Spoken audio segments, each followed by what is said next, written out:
Assalamualaikum warahmatullahi wabarakatuh. Perkenalkan, nama saya Nur Hafifah dari program studi Teknik Kimia ITAS kelas 6, Fakultas Teknologi Industri dengan NPM 082022101979. Pada kesempatan kali ini, saya akan mempresentasikan terkait review paper atau review jurnal. Kebetulan saya juga bagian dari kelompok 1 rekayasa bahan alam dengan review paper berjudul Kajian Proses Konversi Tandan Kosong Kelapa Sawit atau TKKS, Analisis Yield dan Nilai Heating Value berdasarkan kondisi proses pembuatan biochar.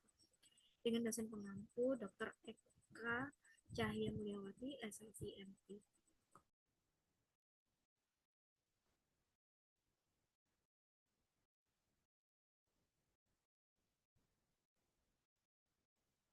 Abstrak dari review jurnal saya adalah bahwa Indonesia sebagai produsen minyak sawit terbesar di dunia menghasilkan limbah padat tandan kosong kelapa sawit atau TKKS dalam volume yang sangat besar.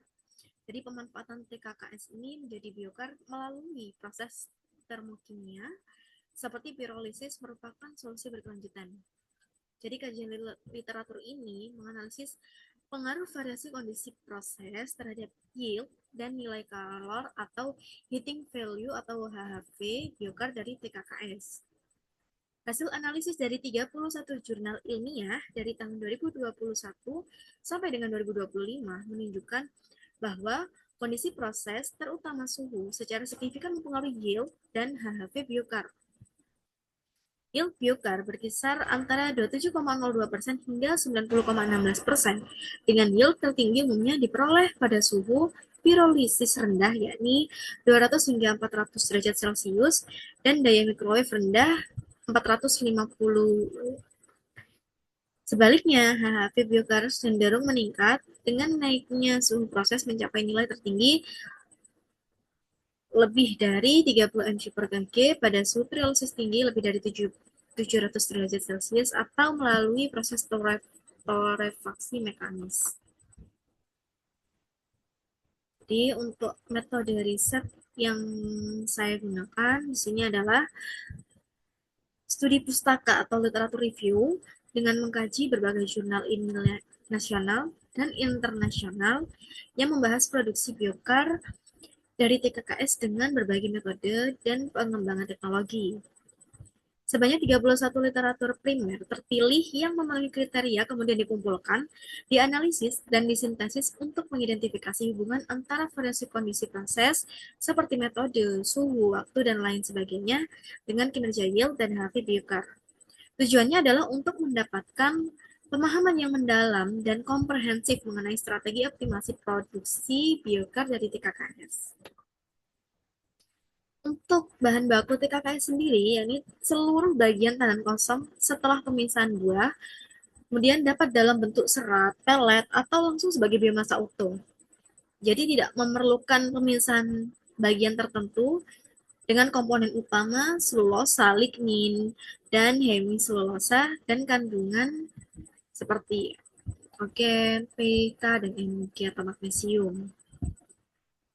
Untuk proses pembuatan biochar sendiri, itu menggunakan proses termokimia yang seperti yang pertama ada pirolisis lambat atau menggunakan suhu rendah, kemudian pirolisis microwave atau menggunakan gelombang mikro untuk pemanasan internal, dan pirolisis surya yakni memanfaatkan energi surya sebagai sumber panas, serta torefaksi kering dan basah, dan hidrotermal atau proses konversi biomasa dalam air pada suhu dan tekanan tinggi dengan variabel proses suhu, waktu, daya microwave, tekanan, dan lain-lain.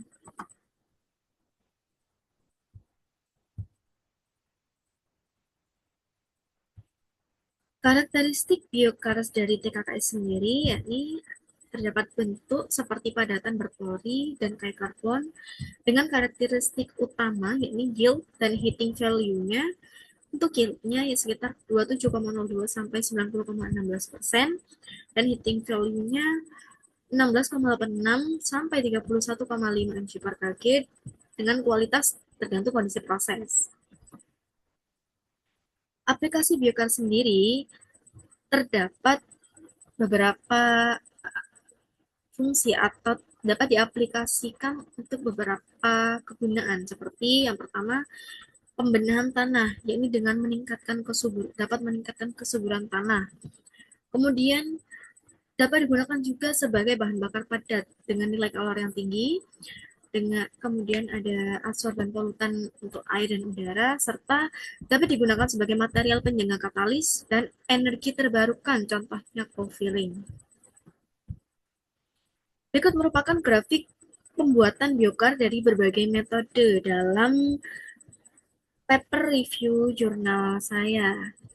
Ini berikut merupakan grafik komparasi antara metode pembuatan, persen yield, dan HV biokar dari KKS. Untuk sumbu X-nya yakni metode dan variabel proses, macam-macam metodenya, yakni ada reaktor pirolisis, ada pemanfaatan energi, ada pirolisis sintesis, self-pouring, aktivasi kimia, dan lain sebagainya, serta untuk sumbunya adalah persen yield.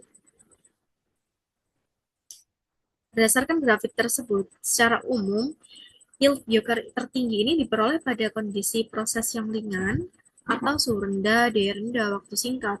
Sementara kondisi proses yang lebih ekstrim atau suhu yang tinggi, daya yang tinggi, serta waktu yang lama menghasilkan yield yang lebih rendah, tetapi biasanya dengan kualitas karbon yang lebih tinggi.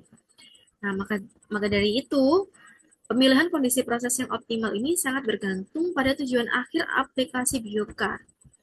Jika tujuannya adalah aplikasi tanah dengan kebutuhan karbon stabil dan volume besar, kondisi yield yang tinggi mungkin lebih diutamakan. Sebaliknya, untuk aplikasi energi seperti co-firing, bahan bakar, atau material seperti absorben, pendukung katalis, biokar dengan HV dan kandungan karbon yang tinggi menjadi pilihan meskipun yield yang lebih rendah. Di sini juga terdapat trade-off yield versus HV dari biokar. Yang pertama ada suhu rendah. Suhu sekitar 200 hingga 400 derajat Celcius didapatkan yield tertinggi lebih dari 70% dan HV tertinggi dan HV terendah, yakni 21 hingga 23 mg per kg. Sedangkan untuk suhu tinggi lebih dari 700 derajat Celcius diperoleh yield rendah kurang dari 30% dan HV tinggi, yakni lebih dari 30 mg per kg. Kemudian trade-off yield versus HV dari biokar ini juga pemilihan proses dapat disesuaikan dengan tujuan aplikasi seperti yang dijelaskan tadi. Kemudian juga ada inovasi dan prospek di masa depan. Sekiranya yang menjadi prospek atau dapat digunakan di masa depan adalah yang pertama adalah pyrolysis microwave dengan suhu susceptor. Kedua, torrefaksi mekanis untuk peningkatan densitas energi. Kemudian yang ketiga ada aktivasi kimia menggunakan KOH untuk luas permukaan yang tinggi dan integrasi dengan energi surya dan pemanfaatan POME atau biokar terfungsional secara spesifik. Kesimpulan dari review paper yang saya buat ini adalah yang pertama, kondisi proses terutama suhu sangat mempengaruhi yield dan HV. Yang kedua, trade-off antara kuantitas dan kualitas dari biokar ini ternyata sangat berpengaruh atau terdapat selisih ya. Kemudian yang ketiga ada pyrolysis microwave dan torrefaksi menawarkan fleksibilitas yang tinggi atau seperti yang dibahas tadi dapat digunakan sebagai inovasi untuk masa depan. Inovasi biokar masa depan. Kemudian yang terakhir, perlu adanya optimasi proses terintegrasi dan pemanfaatan semua produk pirolisis. Sekiranya itu yang dapat saya sampaikan terkait review paper jurnal rekayasa bahan alam saya. Terima kasih, mohon maaf. Sampai jumpa next video. Wassalamualaikum warahmatullahi wabarakatuh. See you next time.